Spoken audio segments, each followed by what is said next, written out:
সালাম সালাম হাজার সালাম সকল শহীদ স্মরণে আমার হৃদয় রেখে যেতে চাই তাদের স্মৃতির চরণে। সবাই বলেন সালাম সালাম হাজার সালাম সকল শহীদ স্মরণে আমার হৃদয় রেখে যেতে চাই তাদের স্মৃতির চরণে। পড়েন আমিন।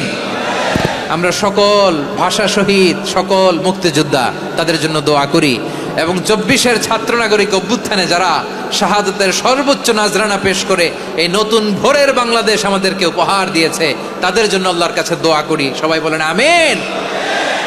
আমার প্রিয় বারোয়াখালীবাসী, আপনারা কি ক্লান্ত হয়ে গেছেন? কষ্ট হচ্ছে? তাহলে 4জন দাঁড়াচ্ছেন কেন? এই যে 2-1জন যে বোতল ছুঁড়ে মারছো, তোমাদেরকে কি আমি দেখি নাই মনে করছো? এই বোতল ছুঁড়ে মারলা কেন? বসো বসো। হ্যাঁ, মেহেরবানি করে বসবেন, মেহেরবানি করে বসবেন। সবাই আওয়াজ করে তাকবীর পড়ুন, লিল্লাহে তাকবীর।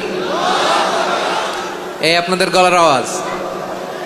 এতগুলো মানুষ তাকবীর পড়লে এতটুকু আওয়াজ হয় আমি বিশ্বাস করি না।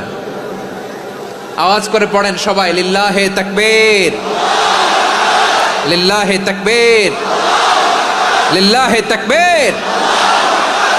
আল্লাহর একটা নাম হচ্ছে আসসালাম, মানে হচ্ছে শান্তির আধার, দ্য সোর্স অফ পিস। শান্তি দেওয়ার মালিককে। এজন্য শান্তি চাইবো কার কাছে? আল্লাহ তুমি আমার দেশটাকে শান্তিময় করো, বলেন আমিন। আল্লাহ তুমি আমাদের পরিবারের শান্তি নসিব করো, বলেন আমিন। আল্লাহ আমাদের জীবনটাকে তুমি শান্তিময় করো, পড়েন আমিন। এজন্য বিশ্বনবী সালাম ফিরানোর পরে 3 বার পড়তেন আস্তাগফিরুল্লাহ, আস্তাগফিরুল্লাহ, আস্তাগফিরুল্লাহ।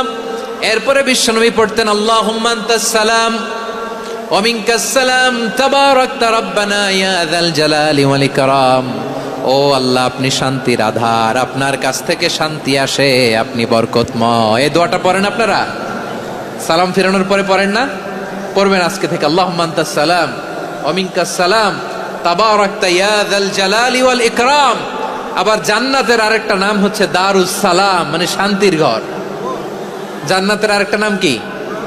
দারুস সালাম। ওই দারুস সালামে আমরা যেতে চাই কি চাই না? আমরা ওই জান্নাতের অধিবাসী হতে চাই কি চাই না?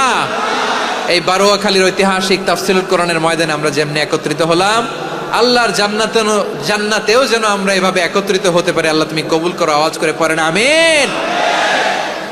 সালামের পরে আল্লাহ বললেন আল মুমিন। আমার আরেকটা নাম হচ্ছে আল মুমিন। আল মুমিন মানে হচ্ছে নিরাপত্তা দানকারী। আমাদের নিরাপত্তা দেয় কে? নাকি পুলিশ বাহিনী, নাকি বিজিবি, র্যাব, সেনাবাহিনী, হ্যাঁ, নাকি এই যে ফায়ার সার্ভিস? কারা নিরাপত্তা দেয়? আজকের এই প্রোগ্রামের জন্য আমাদের ফায়ার সার্ভিসের ভাইরা অনেক কাজ করেছেন, আমি শুনেছি। ভাইরা স্পেশালি দোয়া চেয়েছেন এবং তাদের একটা সুনাম আছে বাংলাদেশে। জীবনের ঝুঁকি নিয়ে ফায়ার সার্ভিস বাহিনী তারা বিপন্ন মানবতাকে রক্ষা করে, ঠিক কিনা বলেন? আমি ভাইদের জন্য দোয়া করি, এই ফায়ার সার্ভিস ইউনিটকে, এই ডিপার্টমেন্টকে আল্লাহ তাআলা তুমি কবুল করো। ওনারা আমাদের শৃঙ্খলা, শান্তি শৃঙ্খলা, সিকিউরিটি এনশিওর করেন, কিন্তু আসল নিরাপত্তা দেওয়ার মালিককে।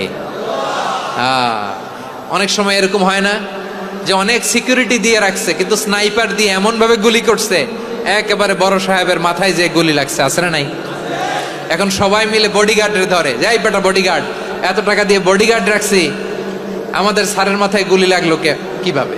তো বডিগার্ড বলে আপনার স্যারের বডি তো আছে, এই যে বডি নিয়ে যান। আমি তো রুহু গার্ড না, রুহু গার্ড হচ্ছে একজন। চিল্লায় বলেন তিনি কে? আমার ভাইরা, দুনিয়াতে টাকা হলে বডিগার্ড মিলে, কিন্তু রুহু গার্ড মিলে? রুহু গার্ড মিলে? যে আমি 10 লক্ষ টাকা দিব, রুহু গার্ড লাগবে, আমার রুহু কেউ চিনে নিতে পারবে না, এরকম পাওয়া যায়? কি পাওয়া যায়?